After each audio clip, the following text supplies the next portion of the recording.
Hasta ahora hemos visto entonces que los servicios de DNS siguen un esquema jerárquico, una base de datos distribuida y una de las preguntas entonces ahora es cómo se resuelven, dado el nombre de máquina, cómo me entrega el sistema de DNS el IP. Entonces imagínense que este señor que está aquí, esta máquina syspoly.edu, está necesitando la máquina o el IP de la máquina gaia cs.umas.edu. Entonces existen diferentes formas en las cuales se puede alcanzar la resolución dado este nombre de su IP. Una forma es hacerlo una manera es hacerlo iterativamente. Entonces lo que hace este cliente es primero consultarle a su DNS local. Este DNS local, si no tiene esa entrada, gaia.cs.umas.edu, entonces él le pregunta al root DNS server. El root DNS server, que es un DNS a nivel mundial, lo que hace es decirle, mire, probablemente yo no tengo el dato, pero le puedo decir cuál es el top level domain que le puede indicar quién es el que tiene ese IP dado ese nombre de máquina.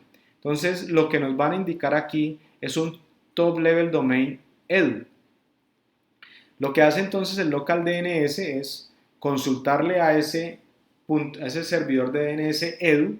Él le dice, ok, usted me está preguntando por UMAS, yo tampoco tengo el servidor o el IP de esta máquina y tampoco sé cuál es exactamente su IP, pero entonces sí le puedo decir cuál es el DNS server autorizado de UMAS. Entonces, una vez le dan esta información, él contacta a ese servidor y probablemente ese servidor sí tiene la información que requiere el cliente y le pasan el IP dado ese nombre de máquina.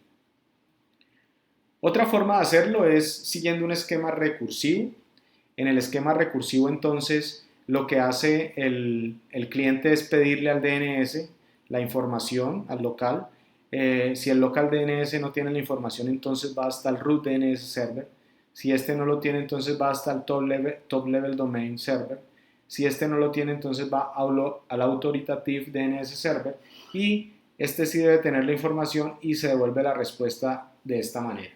El grave problema que tiene este esquema recursivo es que se empieza a crear una gran sobrecarga en los sistemas DNS root del sistema. Ahora, hacer eso cada vez, es decir, cuando yo quiero saber el nombre de una máquina, el IP de una máquina, dado su nombre, pues si yo tengo que hacer esa consulta, bien sea iterativa o recursiva, eso me va a tomar tiempo. Entonces, lo que hacen los sistemas de DNS es mantener un caché. Entonces, una vez un servidor aprende de ese IP dado un nombre, entonces él guarda en caché ese IP asociado a ese nombre. Eso obviamente no se queda por tiempo indefinido, sino que hay una demora máxima para guardar esa entrada en el caché. Es decir, dado el nombre, cuál es el IP. Pero eso, como digo, no se encuentra de manera indefinida o no se mantiene de forma indefinida. Generalmente son 3600 segundos, que eso equivale a una hora. ¿Está bien? Eh,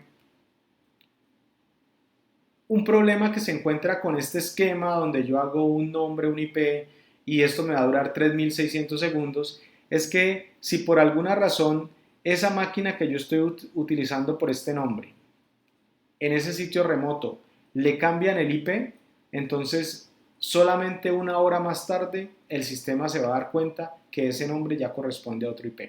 Entonces ese es el único problema de tener este sistema de caché.